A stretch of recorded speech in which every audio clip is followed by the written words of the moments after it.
Hi, I'm Allison Gopnik, and I'm here from the University of California at Berkeley via Zoom, although I'm originally a Canadian, and I'm really in Montreal at this very moment. And I'm here to moderate this Royal Society of Canada panel on COVID-19 children in schools. And first of all, thank you all so much for being here and joining us, talking about these very important set of questions. Um, and the way we're going to organize things today is first, each of our highly distinguished panelists is going to introduce themselves and say a little bit about both who they are and the kind of work and thoughts they have about this topic. And then we're going to have some general questions and discussion. And then we'll have some room, I hope, for questions from you. So let me start out by getting the members of the panel to introduce themselves and say a little bit about what they're doing. And first, Tracy Vaillancourt, who's going to talk also about the report that the RSC has recently completed on this very topic. So Tracy, could you introduce yourself and talk about the report? Absolutely. Thank you, Allison. So my name is Tracy Vaillancourt, and I'm a Tier 1 Canada Research Chair in School-Based Mental Health and Violence Prevention at the University of Ottawa. And I'm also the chair of the Children in Schools Task Force, COVID Task Force for the Royal Society of Canada. We just recently put a report out on this topic. It was released in August, and I'm just going to highlight some key recommendations from our report so we can move forward with a discussion. Over 90% of the world's 1.6 billion students were impacted by school closures. We know that when schools are closed, children and youth suffer, and also their caregivers suffer. Because of this reality, our first recommendation from the report was that schools must be the first to open and the last to close. And for this to happen, we need to prioritize educators and students in the vaccine rollout plan. We need to fund infection prevention and control measures. So we need to do everything to make sure that we keep schools open. We also found that there were some educational gaps that had emerged during COVID, and that these gaps resulted from school closures and other educational interruptions. So with this in mind, we really need to invest in programs for students who have been impacted by interrupted or unfinished schooling so that they can catch up and finish school on time. We also noted that we need to take steps to reduce inequity. And unfortunately, the pandemic has done just that. It has exacerbated inequities. And so we must now ensure that schools do not magnify existing inequalities and inequities. We also found that we need to improve internet and digital access. Education is a human right, and it's a human right that's currently not being met because not all children in Canada have access to the internet. We also found that a creation of a national children's mental health strategy is needed. It was needed before the pandemic, where we know that 1 in 5 children met diagnostic criteria for mental disorder. But we now that it's reached a crisis because of the mental health difficulties that have ensued because of the pandemic. In order to improve the mental health of children and youth in Canada, we need to focus on social emotional learning and development. That's been shown to be quite efficacious in this area. And we also need to track our progress. So we really need to have national longitudinal studies that are population-based to track what we've done and where we're going. We need to support teaching as essential work, and that wasn't something that was highlighted during the pandemic. And we know this just from the vaccine rollout, they weren't prioritized. And we also need to prioritize recess and other forms of breaks. We know that children and youth need time to reset and interact socially with their peers. And especially now during the pandemic where they've been isolated from their peers, they really need to reconnect and really need to feel that they belong and that they matter. So those are some of the key recommendations from our report. Thanks so much, Tracy. That's a great way to start.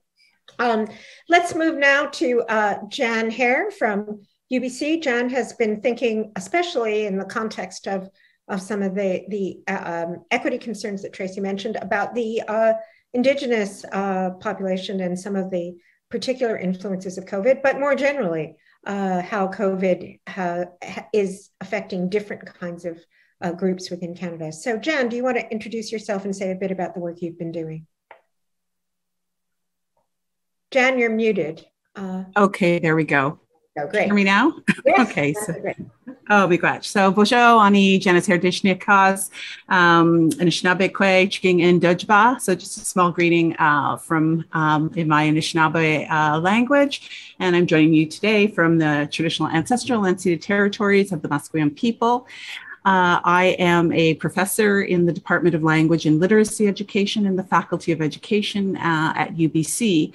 And my work concerns Indigenous children, Indigenous literacies, and really looking at how, and specifically the social practices of literacy for Indigenous children and families.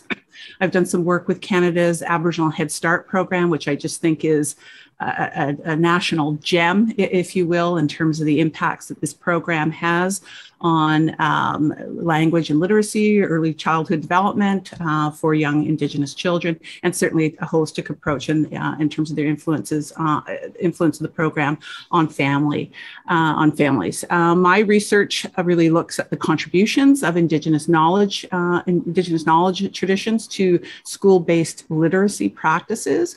And I'm a Canada Research Chair in Indigenous pedagogies. And I've really come to this work, or if you will, joining this panel on schools and COVID, just given my own research and work with teacher candidates. I work largely with teacher candidates in a very large faculty of education, and working with students on how to incorporate Indigenous knowledges into classroom, Indigenous perspectives, knowledge and pedagogies into classrooms. And so I think certainly given what we've Indigenous communities, Indigenous children, families and communities have experienced over the last 18 months, I just want to be able to perhaps share some of the successes and some of the challenges that have been experienced over that time.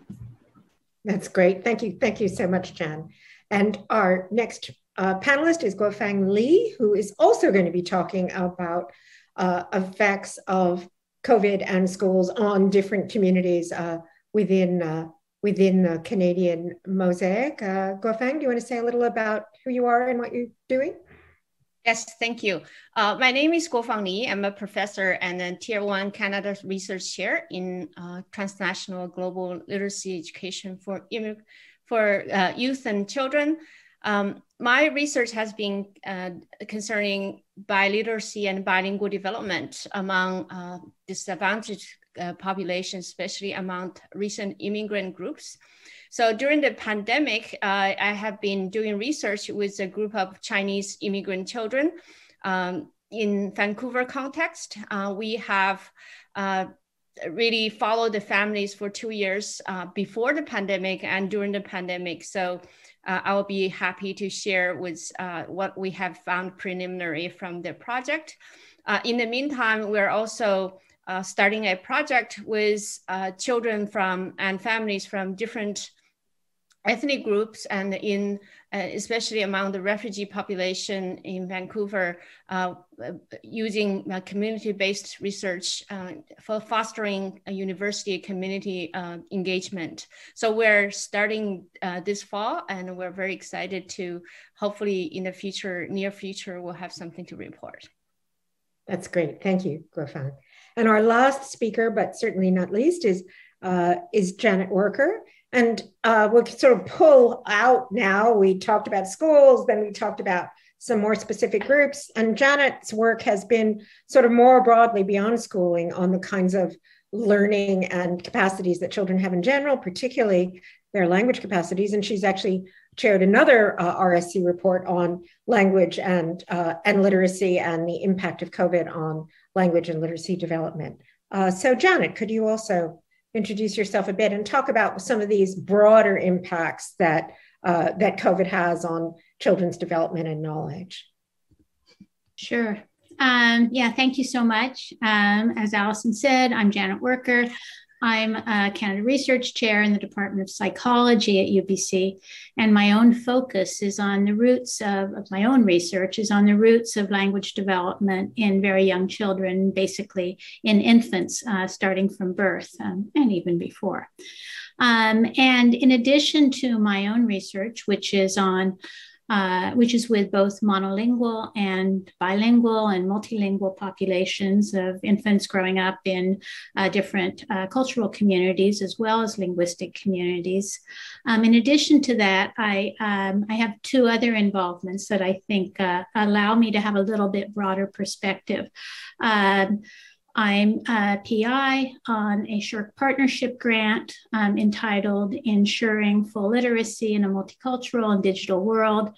And it was part of the SSHRC partnership grant that led me to get involved in the Royal Society Task Force on COVID, and then to lead the working group on language and literacy. And so in this group, we have a lot of people who look at the relationship between spoken language development and literacy acquisition, but also in this very digital world. So what's the impact of online learning and online communication?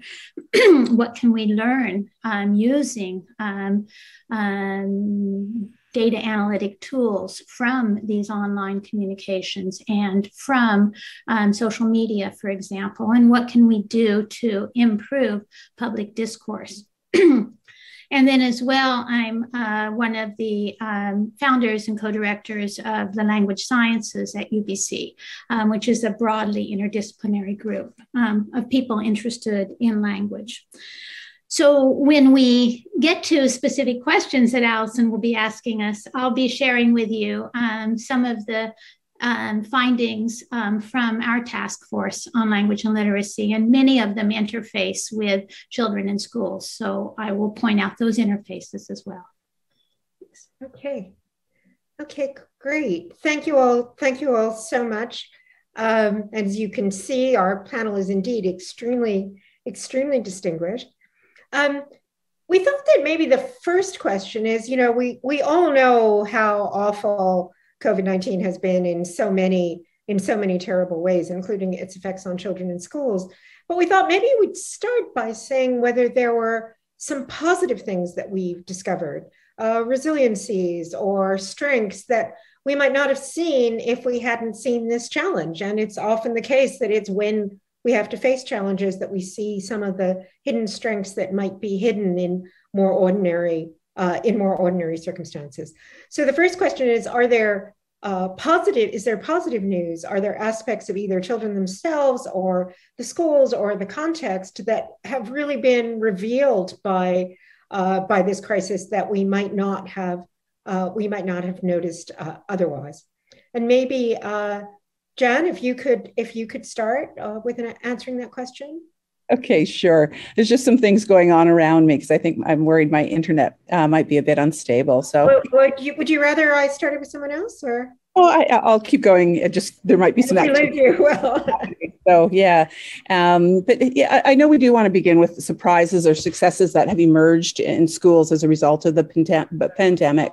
But I really believe that a conversation about COVID-19 and Indigenous children and communities needs to be understood in a colonial context, both past and present.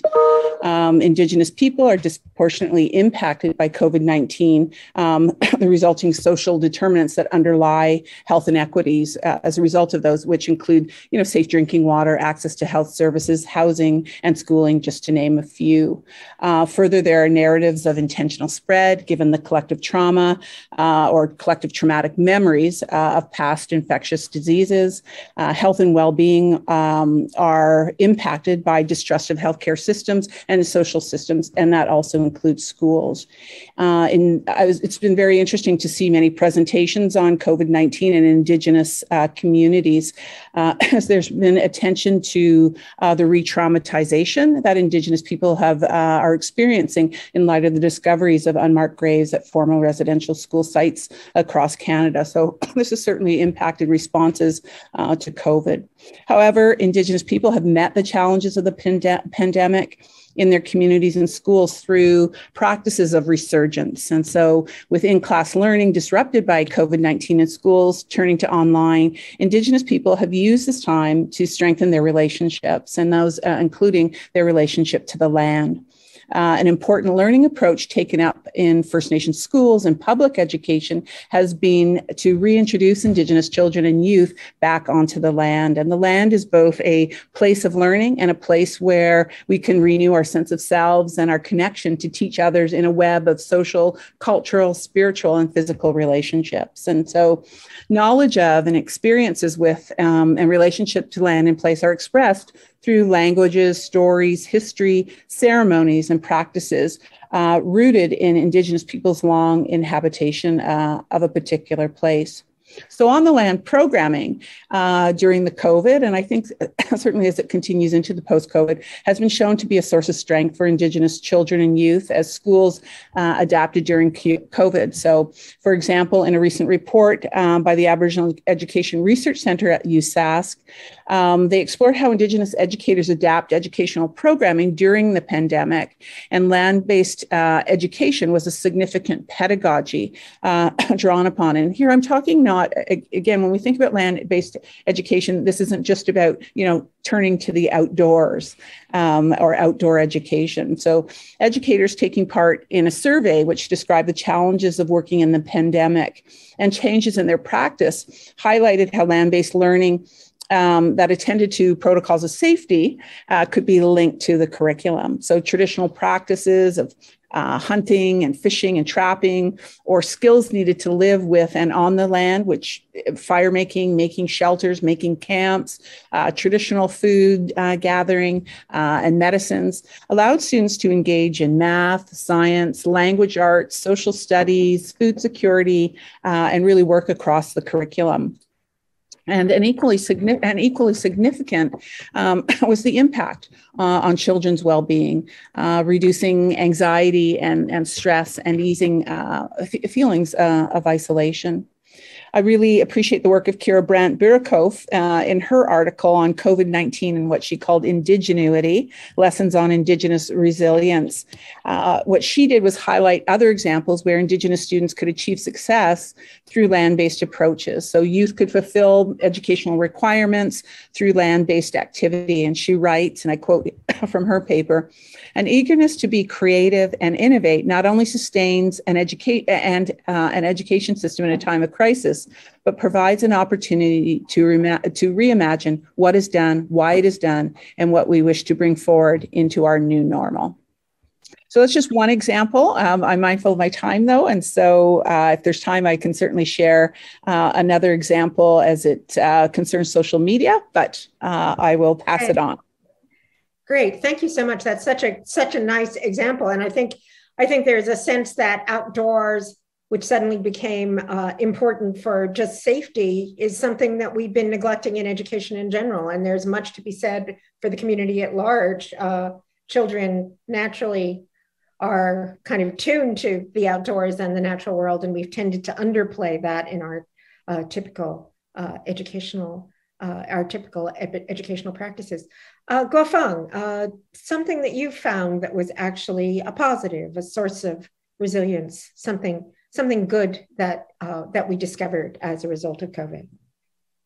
Yes, actually, I found several surprises in my study with Chinese immigrant families and the mainstream, not mainstream, is English as a second language teachers.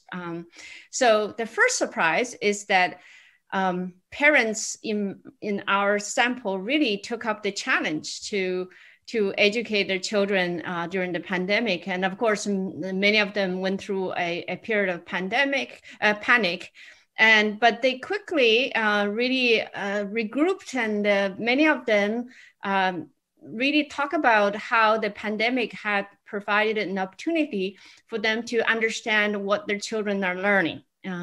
Really much closer look at their literacy development, mathematics, and even social emotional learning. So before they were, the English literacy, for example, they will relegate to the mainstream schools. to be the mainly teachers and schools' responsibility, but the pandemic has helped them to really understand what the kids are learning in school or what their needs are. So they are able to quickly recognize that this pandemic provided them an opportunity to actually better connect with their children's learning. Mm-hmm. And another surprise is that because of the school lockdown, so the parents and children are spending a lot of time together, and it actually have helped with their heritage language proficiency. And we just had yesterday I asked my research assistant to run the data on the gains in both English and their heritage language in terms of vocabulary gains, and they are really, the heritage language definitely has a bigger gain over the 2 years. And we ran this significance test, and also the gains are significant. So you can see that the parents actually some of the kids became so fluent in their heritage languages, and they actually start to place more emphasis on their heritage language. For example, one parent actually said the children are so used to Chinese that start to dislike English books. So this is never happened before. So some parents are delighted to find that their children's heritage language proficiency are much better, and they're speak a lot more. They also start to emphasize the literacy aspect. So this is second surprise. The third surprise is that we actually interviewed 27 English as a second language teachers. Our going in there, interview them, say, well, we are expecting them to be stressed, okay?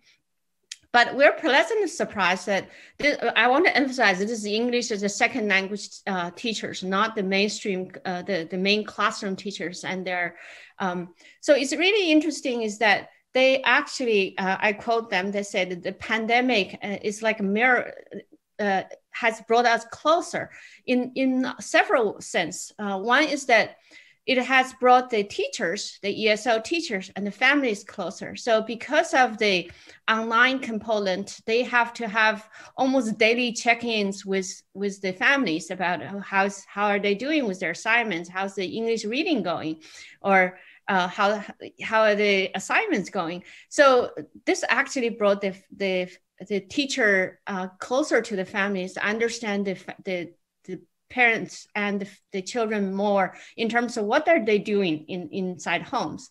The second surprise is that because of the pandemic, the ESL teacher actually are collaborating more than ever before with the mainstream class, the main classroom teachers. And this has never had this level of collaboration before. So many of them saying that, I quote them, they use that this is a miracle.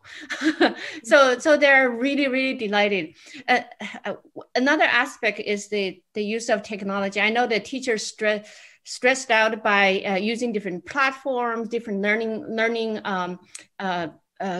technologies in the beginning, but once they get a hang of it, they actually start to experimenting with using technology and multimodality a lot more to engage students-driven inquiries and projects, and that was a huge success. So I think that there are a lot of positive things on both of the parents and the teachers. So I'll stop there, but I have a lot more to share.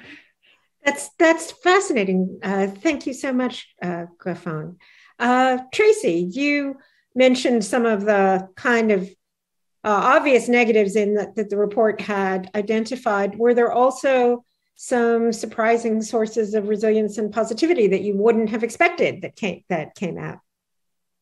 Definitely. So we did a very large population-based study on bullying rates.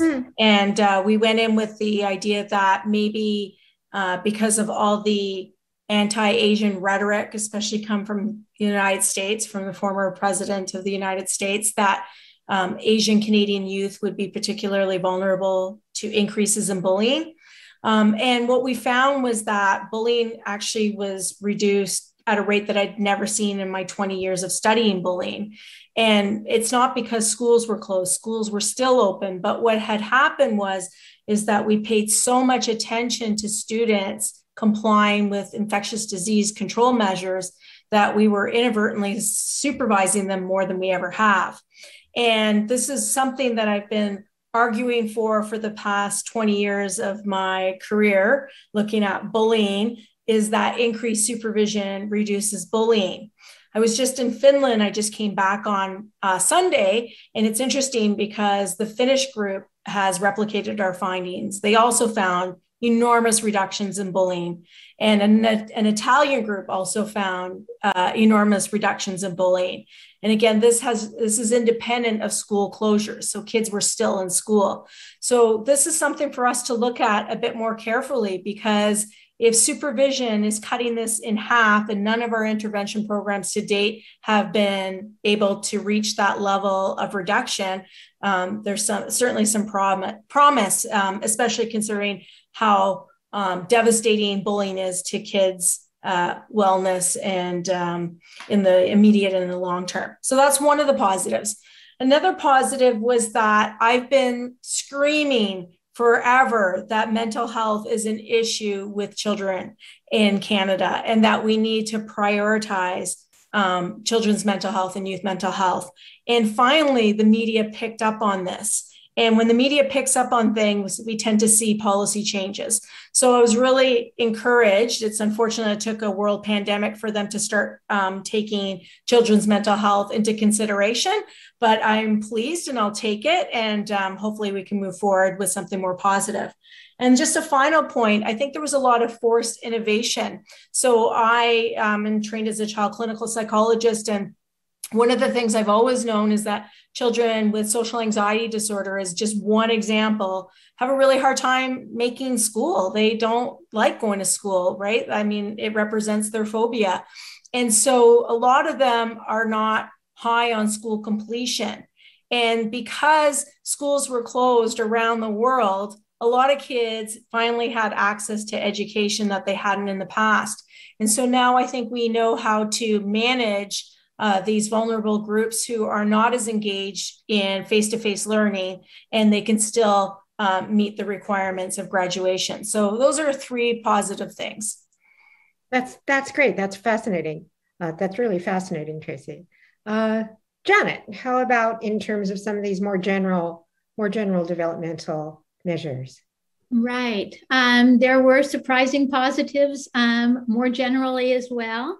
I think one of the ones that was most surprising for me was even before the pandemic, researchers had begun to investigate whether these conversations that even infants and toddlers are having with family members over FaceTime and Zoom were meaningful or not, but then and could be positive or not in terms of language learning. But then, of course, with the pandemic, that just accelerated enormously.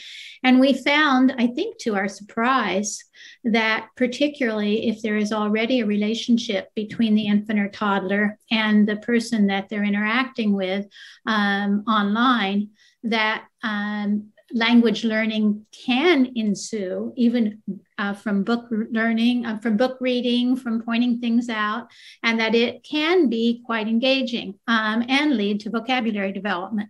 So that was something unexpected and surprising. It's not the recommendation that, your kids should spend all their time on screens, but that when used properly, screens can be effective.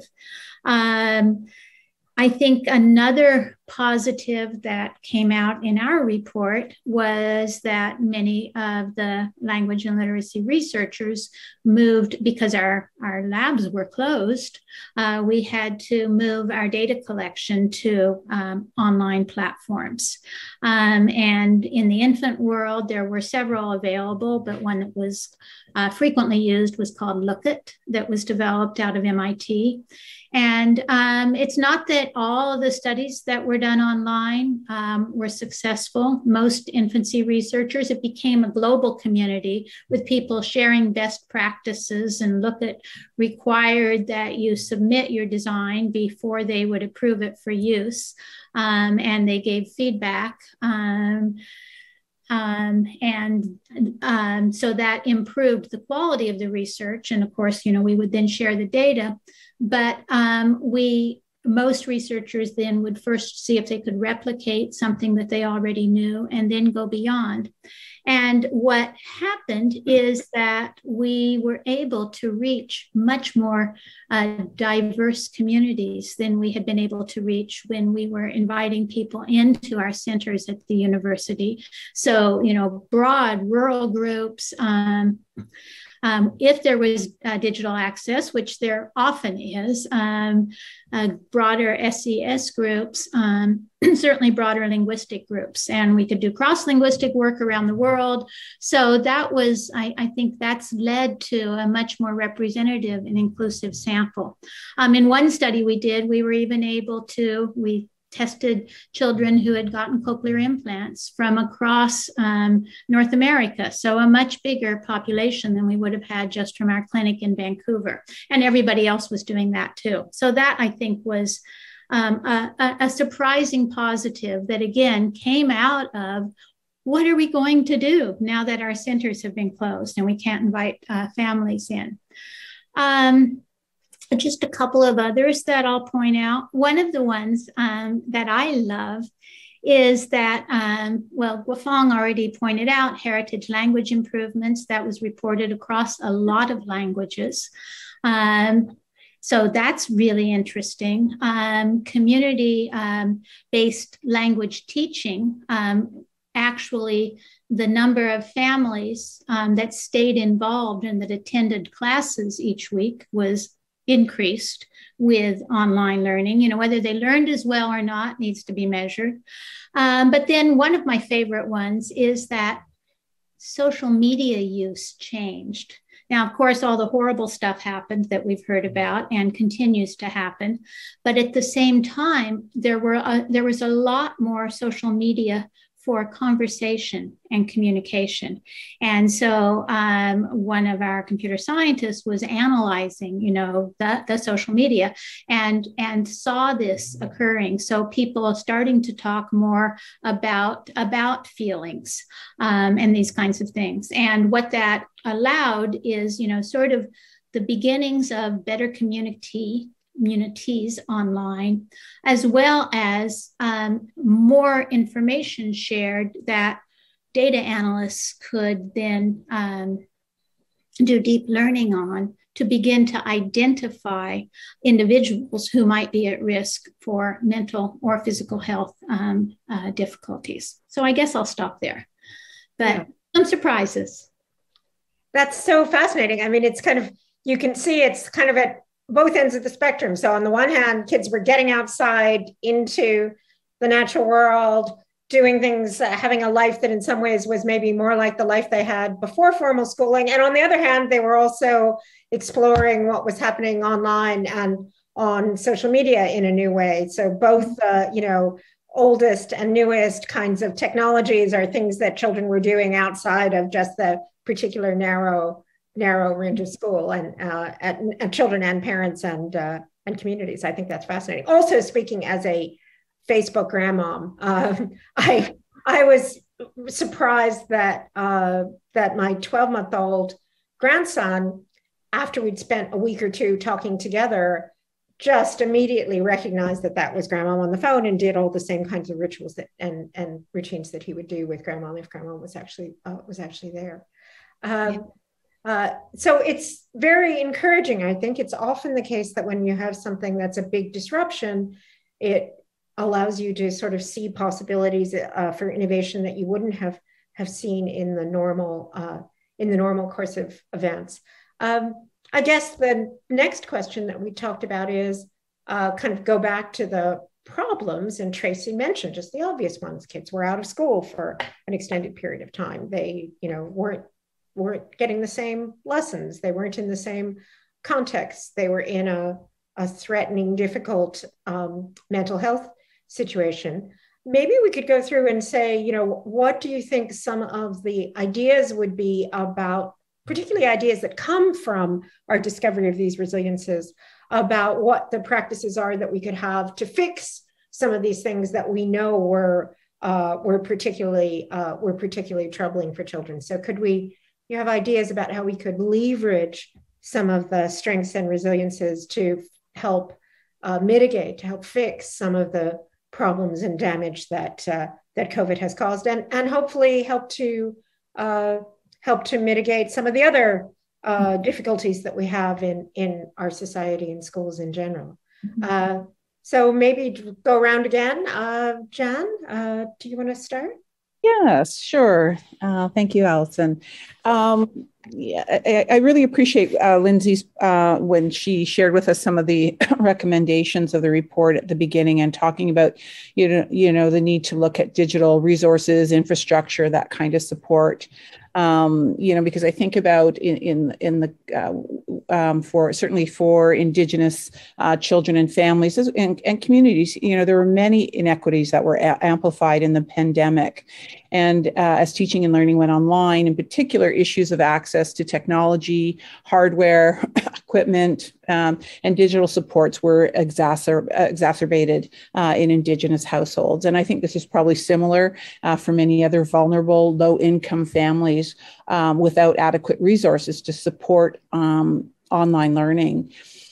For Indigenous communities, the lack of internet access and adequate equipment for online learning were obstacles for many Indigenous children living on reserves and in remote areas where access to broadband connectivity and infrastructure in reserve communities can be quite limited. And this really creates the digital divide, which has only been widened, I think, between Indigenous and rural, remote Indigenous communities and perhaps their urban counterparts during the pandemic. But also, this has been an ongoing issue even pre-pandemic. So Indigenous students in such contexts, were unable to take part in, say, Google Classroom, Zoom meetings, setting up meetings for students to join and, for them to be able to join in teaching and learning, and even emailing, teachers for help or to receive learning resources was very challenging. And in many instances, schools and teachers were not always able to mitigate the disproportionate effects on Indigenous children and youth who are already at higher risk for exclusion. In a submission to the Expert Mechanism on the Rights of Indigenous People for its study on the rights of the Indigenous child, the repercussions of COVID-19 school closures on children were noted, and they noted a failure to adequately accommodate Indigenous languages. So it's interesting, to hear Glo Fang and Janet talk about, the impact on languages and actually how languages were, supported, with the use of technology. And actually that wasn't always the case for Indigenous children. And we are often conditioned to think that schooling, occurs solely in English. And however, for Indigenous families, where there's a strong oral tradition, or, very fluent in the languages, there just simply wasn't access to, communities or being online to be able to promote that. And so often they were receiving materials and handouts, to print the, printed materials, which were the languages would then be in print. And anyway, creating these kinds of setbacks in relationship to learning. And so, and in some First Nations communities, administrators, had to make really difficult decisions to hold Indigenous students back from progressing to the next grade amid the return to schools as a result of not being able to take part in formal schooling. And so, for example, the Shematawa First Nation in Northern Manitoba made this kind of decision due to no internet available in their community. And even where homework packages were sent home, students still fell behind without reliable internet. So as a result, students had to repeat the curriculum for the previous grade in the first part of the year when they came back. And then they will be moving to the current grade or current curriculum of their grade in the latter part of the upcoming school year. And so this is a really significant challenge to ensure students get back on track in their studies. So, and I'm thinking about also children who didn't get to go to preschool or who are kindergarten. Mm-hmm. And again, don't have access to technology, perhaps in the way some of my other colleagues here have described in their work, really put significantly at risk, those, early literacy and socialization skills that, can occur in these kinds of interactions. That's really interesting. And again, one of the things that I've said about COVID is, it caused a lot of problems, but it revealed a lot more than it caused. And it sounds like a lot of these are things that were there all along, but that we can start to pay attention to and remedy. Glo Fang, do you have thoughts about how we might leverage some of this to make things better? Yes. I actually, as Jan was talking, I was thinking that how we can really, the pandemic has really exposed so much more what has been existed for a long time. Just drew our attention to it. This digital divide issue is not new, right? So it's really intensified during the pandemic. One thing I was thinking about, one idea is to thinking outside of the box, that one, to borrow one study that happened, or one initiative in the United States, that they actually, to address this internet access or technology access gap. So the TV station actually started to create programs with local teachers to provide early literacy lessons, and so the parents can access through TV. So there are other ways other than the internet that we might be able to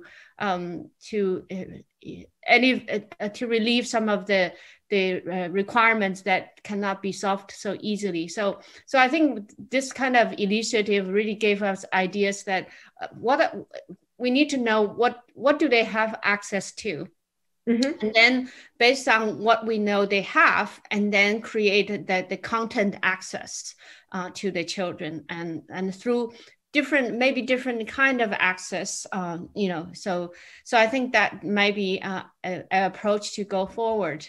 Some of the challenges that social isolation, for example, I think is common, and social emotional literacy or mental health is really common across all groups. It's not just one group. I think that theme also came up in our study, where parents, they noticed that the social emotional literacy needs among their children, and some parents actually noted that after a while in the home, the children are afraid to talk to other people or other children, even if they go out to the playground, to the park.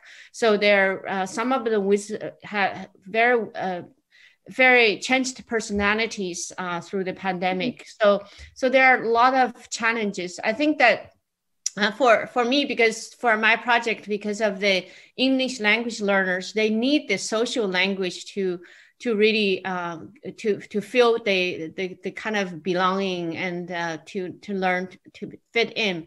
So I think this social language and the social emotional literacy, and they go hand in hand together sometimes. So I think there needs to be some kind of activities both within the schools and after schools to promote this kind of social learning, not just academic learning, but more focused on social interactions, and the identity and belonging in terms of, so they can not just learn the language, but having social emotional aspect addressed. Yeah, that's really interesting. I mean, that actually segues nicely into Tracy. I was going to ask you, as you're an expert on children's mental health, are there things particularly about both the mental health challenges and potential solutions that have come out of COVID. Again, the bullying is a nice example where something that we knew was there already, we might get some ideas about solutions for, but more generally in terms of children's mental health, what are some of the solutions that you think we might be seeing as a result of this crisis? I'm less encouraged when it comes to children's mental health because we need so much funding to remedy the issue and we won't even remedy it then. We have a huge gap in services that cannot be met currently. It was not met before the pandemic, and I don't know how we're going to meet it now. We don't have enough trained social workers, psychologists, psychiatrists. So it really highlights that there are issues across the spectrum when it comes to children's mental health. So I'd love to say something encouraging right now, but what is encouraging is several of the largest think tanks around the world have come to similar conclusions that we should invest in social emotional learning and development. And that's one way we can address this. We now know this is a natural experiment demonstrating once again that social deprivation is terrible for children's mental health. So I don't think we're going to be thinking that isolating kids from their peers is ever going to be a good thing. So we're going to think long and hard before we close schools again. And I've heard that from just in 5 different countries, and everybody was saying that. And I was talking to high-ranking individuals who portfolios to take care of children. So I think that that's going to improve. One thing I do want to say, though, in terms of, again, this forced innovation idea is that education needed a shakeup. And I'd be curious to hear what Jan has to say as a dean of a faculty of education, because it's such a traditional institution. And so we were on pathways that were entrenched and needed to be derailed. And COVID, in a sense, forced us to look long and hard at the things that we were doing. And there's a lot of things that pointed to a different direction. And I'm hoping we're going to take that direction in earnest. And just as the one example I gave earlier, supervision of students and the reduction of bullying, that is a really easy thing to fix. And I'm hoping that we're going to fix it. Being more flexible in how we deliver our programs to students so that all learners can access education, not emphasizing so much the outcome, but the process. All of those things are going to come out. And I think we were too afraid to unstick it, if that makes sense, right? We were so entrenched in thinking we're right, and now we recognize that we weren't, and I think the shakeup's going to be really good. That's great, Tracy. Janet, do you have thoughts? You had mentioned some of the scientific changes which we experienced in our lab too. That what looked like a real problem, which was what were we going to do when we couldn't be in the lab, I think everyone in development was sort of amazed that we could do the online work as effectively as it turned out that we could, and the advantages we had in representative samples, but sort of more generally from the scientific broader perspective, what are some things that you think we might do, things that we could do to help solve some of the problems that both came with COVID and preceded COVID? Right. Yeah, it's hard to know where to start. I think that probably to sum it up, I would say that to be so aware that language matters. So the language we talk to our kids, the opportunities to learn and speak about the land. We learned more generally. We've known for a long time that the richness of spoken language is a good predictor of literacy acquisition, and giving kids the opportunity to talk about and elaborate on what means the most to them and that they care about is, I think, a lesson that we had to learn during, we've known, but we learned it again during the pandemic. And if we harness that well, that can lead to improvements in literacy in the schools. But again, with having materials for literacy that for reading that are culturally appropriate, even if it's not in the same language, I think is something that we've learned. But also, reading in one's language.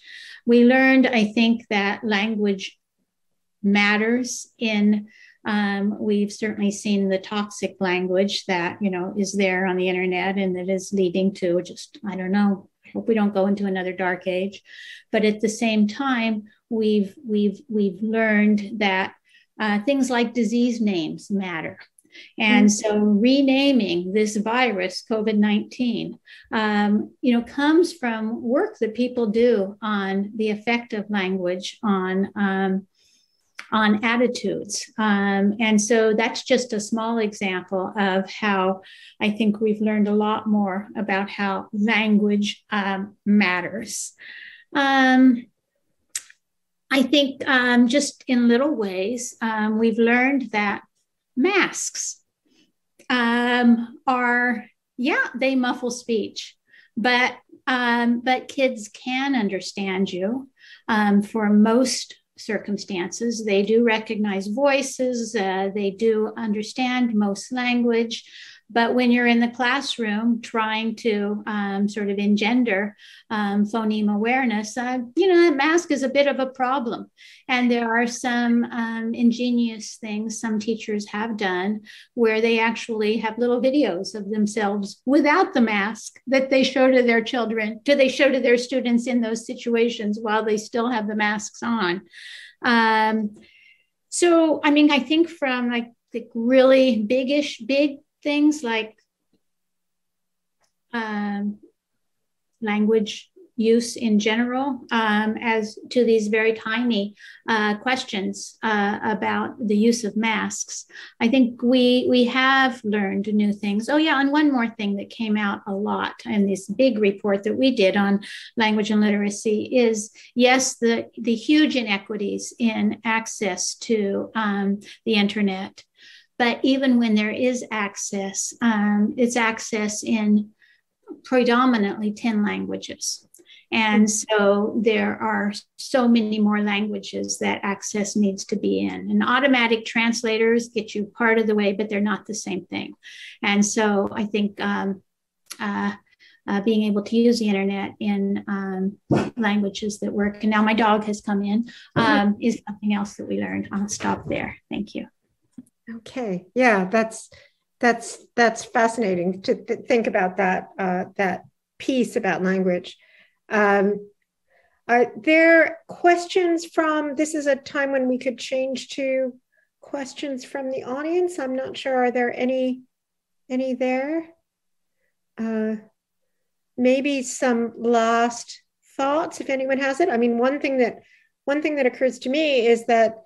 It seems like we don't have audience questions, so we can have our own questions. One thing that occurs to me is, in terms of our relationship to the internet, to screens, et cetera, there was kind of a period where it was kind of, are we going to do this or not with children? And I think what COVID made vivid, which I think we were going to get to anyway, is, it's going to exist, where it's going to be a way for children to communicate. It's going to be a way that children are learning. It's not like we're going to turn that off. And the real question is, what can we do to make sure that use of the internet and the use of the screens is equitable and positive and not negative? And I think this kind of I think we would have got there anyway, but I think this really made that transition happen more quickly and made it more vivid. But anyway, we have a few minutes left. Last thoughts or ideas or things that people think are still problematic, or questions that we're going to need to address going forward. I guess one question that I had is: are there things you think about the Canadian response to this that are particularly distinctive? I mean, after all, Canada is one of the countries that has a much better social safety net than many other countries, and yet has this really distinctive quality of the mosaic of having many, many, many different communities that are all engaged with one another? Do you think there's things about that Canadian experience that might be important for the rest of the world? Alison, one of the things that was particularly challenging for parents in Canada was that every province did it a little bit differently. So, for example, I was in British Columbia at the beginning of the pandemic, and masks weren't very common. Kids were still in school. And then we transitioned back to Ontario 2 months later, and everything was closed down. And so what it did was it challenged their confidence in the science. Because how can you have, like I live in Ottawa, and the Quebec border is just 20 minutes away, and they were in schools, and 20-minute drive, we're not in schools. And I think we need to figure this out a bit better, because there was already an anti-science movement underway, and this didn't help much with having such diversity in approaches to COVID infectious prevention controls. But on the other hand, I would say that the anti-science movement is not as big as it is some places in the world. And what happened is that a lot of people were like, my public health officer is the one who knows. And so British Columbians are very proud that the schools were basically open except for 2 months at the beginning of the pandemic. And track the statistics on, well, it didn't spread there. And Jenna, it wasn't a criticism about one or the other. No, I understand that. But it's still, you're right. It would, but consistent messaging, again, language matters. Consistent messaging would have been really helpful. But that's healthcare is provincial.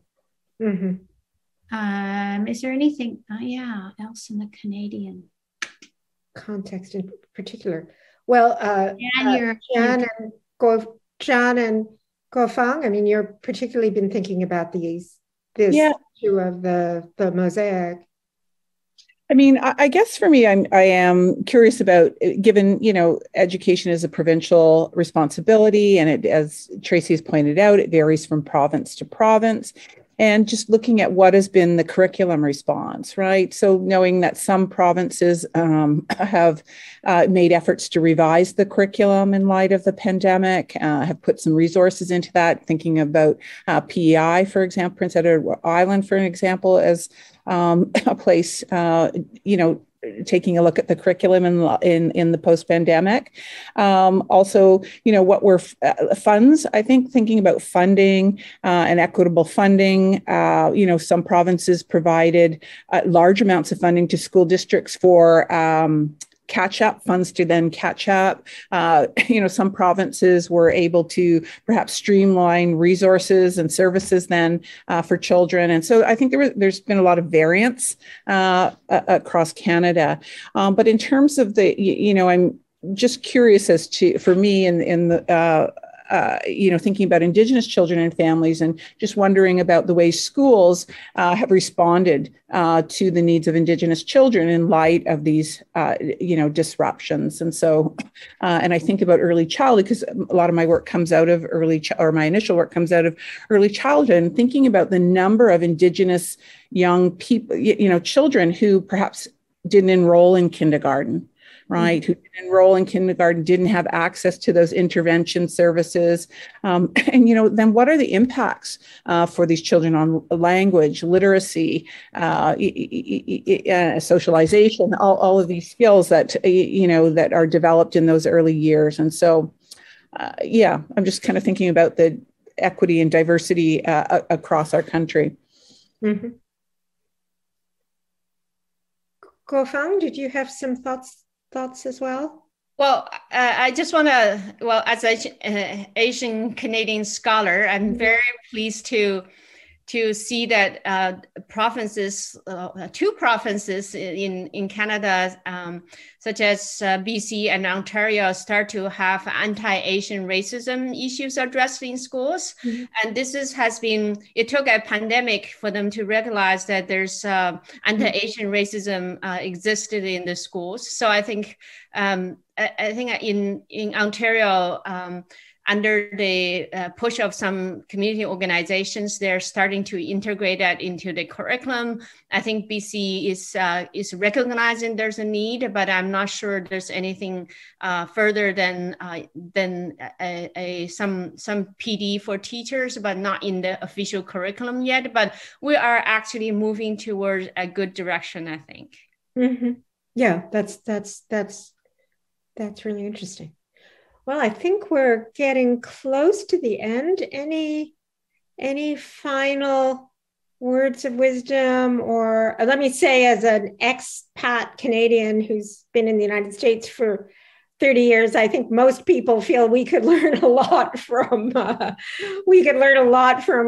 and Canada's solutions and Canada's approaches to this, including the responses to COVID. Other thoughts or considerations or final words of wisdom? I think just a final word, Allison. Thank you. You moderated the session very well. Thanks for keeping us organized. Well, thank you everybody for the engaging conversations and questions. Thank you. Yeah, I think this was a really great panel, and I really appreciate the emphasis on the fact of all the things that we've learned from this really terrible disaster, without wanting to underestimate just how much of a disaster it's been. It's been something that's also let us understand and see things about our lives and our schools and our children that I think we might not have seen before, and that might stand us in good stead going forward into the future. So again, thank you very much, all of you, for your fascinating and interesting ideas and thoughts. Thanks a million. Bye. Thank you. Bye. Bye.